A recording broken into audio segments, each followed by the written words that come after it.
आज तो हम किसान को विदेशी कंपनियों में बेच दिया। अरे रेल बेच दी, हवाई जहाज बेच दिए, क्या किसान को भी बेचोगे? ये स्वावलंबी तो रह जाने दो, इसे खड़ा तो रह जाने दो, इसे आने वाली सल्तनत को तो जीन जाने दो। तो कहने लग 2 सेंटीमीटर कम है, रिजेक्ट हो गया, वो वापस कर दिया। उन्होंने मंडी में बेच दिया तो उन पर 3-3 करोड़ रुपए की अर्जी काट दी, तो हमारे आलू कैसे बेच दिए?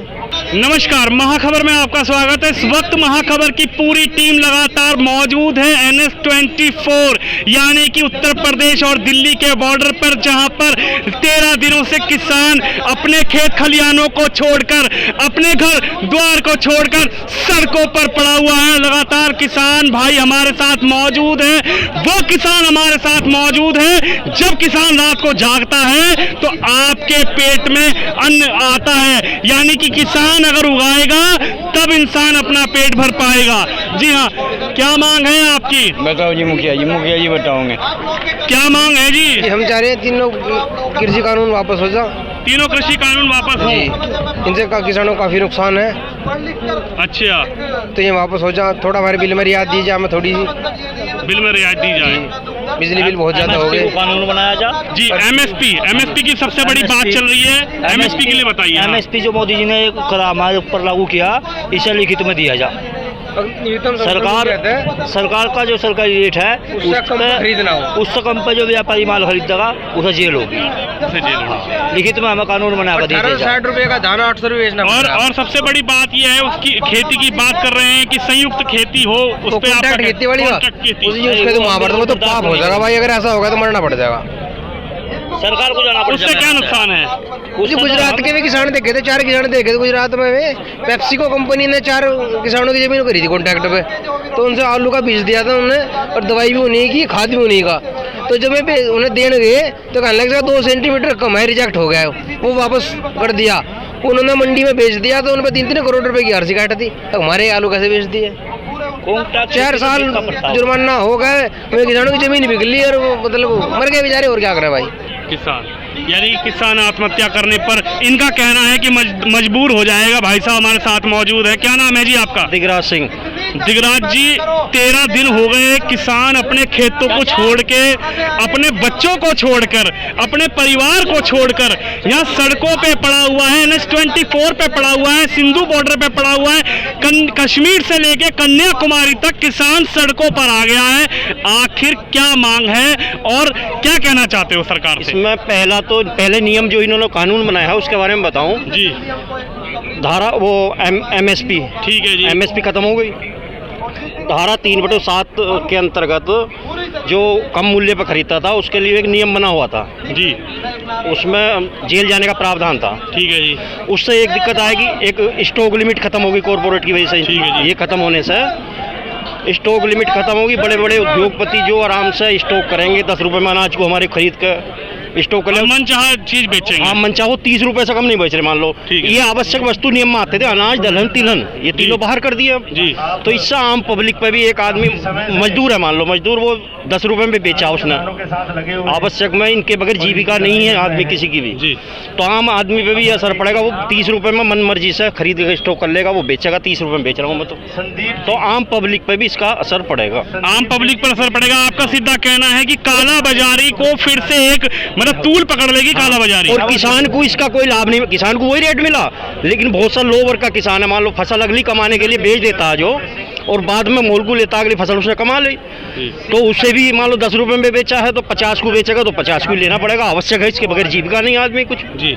तो यही वो है उद्योगपतियों को, बड़े कॉर्पोरेट यानी कि उद्योगपति को सरकार कहीं ना कहीं फायदा दिलवाना चाह रही है। किसानों का ये कहना है कॉन्ट्रैक्ट फार्मिंग, यानी कि कहा जा रहा है कि संयुक्त तरीके से खेती आपकी है, 20 बीघे मेरी है, 40 बीघे भाई की है, 50 बीघे, तो उससे दिक्कत क्या होगी आपको? उसमें कॉन्ट्रैक्ट में बहुत अंतर है। देखिए, मैं इसमें अगर चलूँ आज़ादी से लेकर, ये रियासतें थी पहले भी, जब रियासतें सरदार वल्लभ भाई पटेल, चौधरी चंद के ऐसे नेताओं ने उन्हें समाप्त किया, किसान को अपने पैरों पर खड़ा, स्वावलंबी बनाया कि भी पैरों पर खड़े होकर कमाओ और देश के अंदर अन्न उत्पादन करो। लेकिन इस कारपोरेट से क्या होगा? ये कारपोरेट का एक टेलर हमारे पास में, हमारे क्षेत्र में मैं थोड़ी लंबी करूंगा वार्ता जी। इसमें क्या होता है, हमारा एक वेव शुगर मिल है, उसने आलू बोता हो तो आलू में क्या करता हो, वो अपने मानक दे देता, और ये इंग्लिश में सारा एग्रीमेंट होता है। अब किसान को इंग्लिश पढ़ी हुई नहीं है, वो जानता नहीं कि तेरा एग्रीमेंट क्या हो गया, गुमराह करने के लिए उसका एग्रीमेंट हो गया। उसने कहा हम तुम्हारे आलू 1200 को खरीदेंगे, और उसने एग्रीमेंट में लिख रखा है कि 1200, नीचे जाओगे तो 400। अगर उसके मानक है 16 mm का, 16 mm का मानक दे दिया, उसने कहा 1200 तक तो तुम्हारा 1/4 भाग आया, जो बाकी भाग है बच्चा छोटा वाला वो केवल 400 रुपये कुंटल लगा दिया उसने। तो किसान की जो लागत है वो भी नहीं आई। मोदी जी तो कह रहे हम 1.5 गुना रेट देंगे, 2 गुनी आय करेंगे, लेकिन किसान तो बिल्कुल माइनस में गया।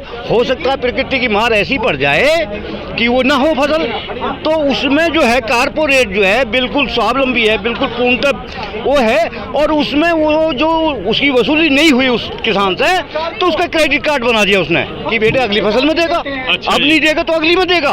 उनने 1 साल का, 2 साल का, 5 साल का एग्रीमेंट कर लिया। उसमें किसान अपना एग्रीमेंट नहीं तोड़ सकता, और कंपनी कभी उस किसान से एग्रीमेंट तोड़ सकती है। दूसरी चीज इसमें एक सबसे बड़ी आपत्ति है कि आप किसी भी कोर्ट अदालत में नहीं जा सकते। कोर्ट कौन सा बना दिया इन्होंने, एसडीएम तो बहुत छोटा मजिस्ट्रेट है जी। अडानी अंबानियों के सामने तो कुछ भी नहीं है, और ना उनकी कोई सुन सकता है। तो इसलिए जो कारपोरेट है बिल्कुल खराब है। रियासत है, पहले रियासत थी वो देश के लोग तो थे जिनकी रियासत थी, आज तो हम किसान को विदेशी कंपनियों में बेच दिया। अरे रेल बेच दी, हवाई जहाज बेच दिए, क्या किसान को भी बेचोगे? इस स्वावलंबी तो रह जाने दो, इसे खड़ा तो रह जाने दो, इसे आने वाली सल्तनत को तो जी जाने दो। हमारी पीढ़ी खेती करने के लिए तैयार नहीं, कहती है पापा बेच दे, खेती नहीं करूंगा। कौन खुलाएगा इस देश को, अगर इस देश की अर्थव्यवस्था ही जय जवान जय किसान पर गुजरती है? जवान का बेटा कौन है?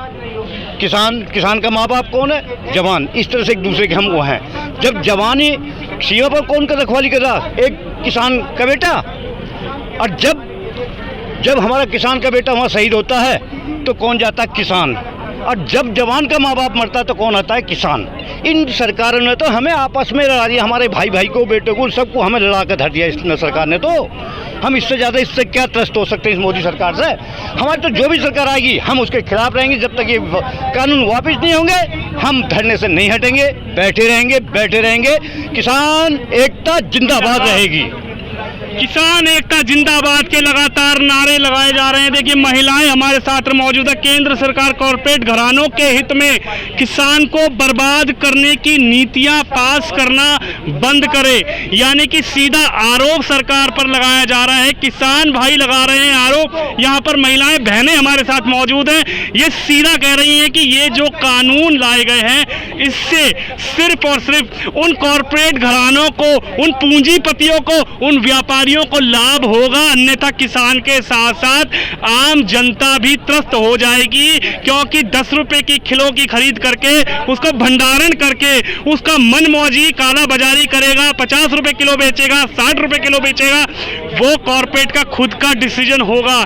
इसलिए यहाँ पर लगातार 13 दिन से आप देख सकते तमाम किसान भाई जगह जगह से, जिले जिले से यहाँ पर आकर मौजूद हैं, और इनकी सिर्फ एक ही मांग है, सरकार सामने आए और ये 3 कानून लाए गए हैं इसमें सोच विचार कर इसको या तो निरस्त करे या इन 3 कानूनों में बदलाव करे। क्योंकि जय जवान जय किसान की बातें तो लगातार चलती हैं, लेकिन आज वही किसान जवानों से टकरा रहा है, जवान किसानों से टकरा रहे हैं, और कुछ लोग अपने एसी वाले कमरों में बैठकर सिर्फ और सिर्फ भाषणबाजी कर रहे हैं। कैमरामैन दिनेश के साथ मैं विनोद कुमार शर्मा, दिल्ली यूपी बॉर्डर से।